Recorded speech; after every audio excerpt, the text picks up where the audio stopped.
na hindi pa lang kung anong luto ginawa ko dito. So, ham chicken sandwich naman tayo. So, maglalagay tayo na.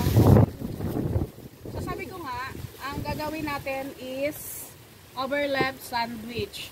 May chicken tayo yung natira na may sabaw pa. So, ayan yung ating dressing na with mushroom, etc. Ganon. Magpa-fried tayo ng ham.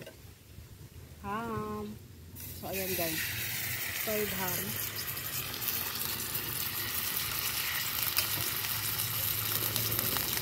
Dalawahan lang. Tumatalsik siya. Oh my gosh. Kumahangin kasi guys. Kaya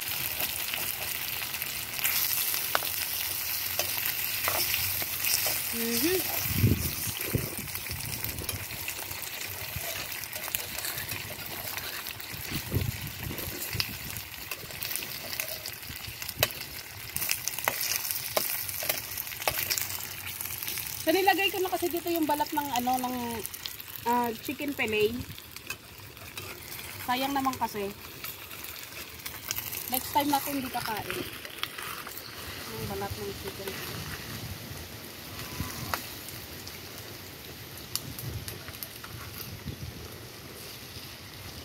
So, balik-balik na rin lang natin siya hanggang mahilo siya.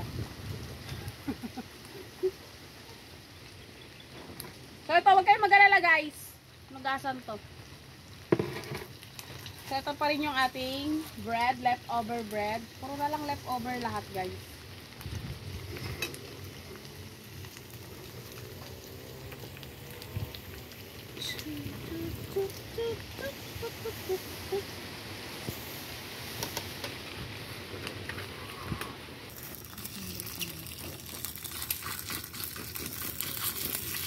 Tigas pa eh, oh.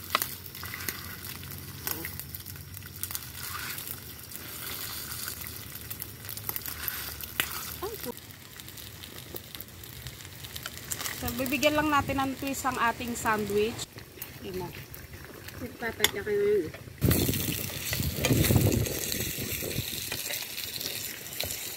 Back again to my channel. So, sabi ko nga, sandwich na naman tayo for today. So, ayun pa rin yung sandwich na gagamitin natin is yung gardenia. Gardenia high fiber with raisin.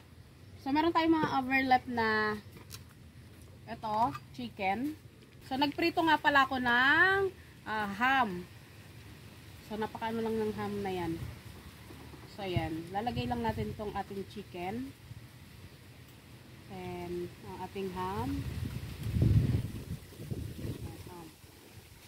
So, melted chicken nga, ay, melted nga pala to. Ano pa susunod? So, ayan. Then, sa gitna natin ilalagay yung ating leftover na dressing. Uy, char. So, leftover dressing to natin kanina. Ano ba?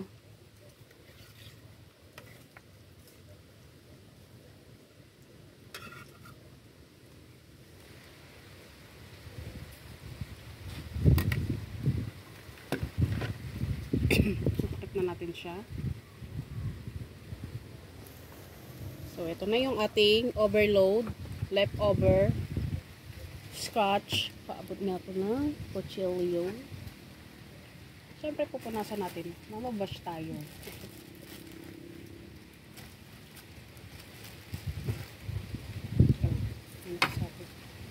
So, ito na ang ating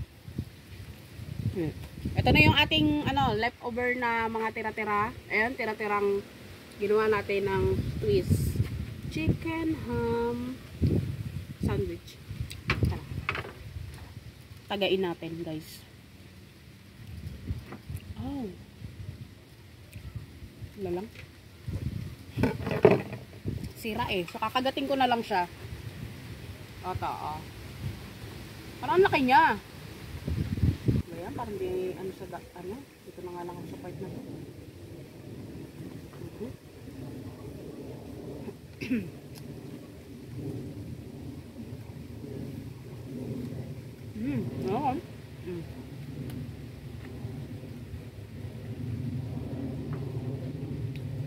So yan guys. Again, thank you uli sa panonood, panonood sa aking channel. So, chicken, ham, and sandwich leftover. So yun lang. May silang tong ano na to. Video na to. Thank you again for watching. 5 minutes.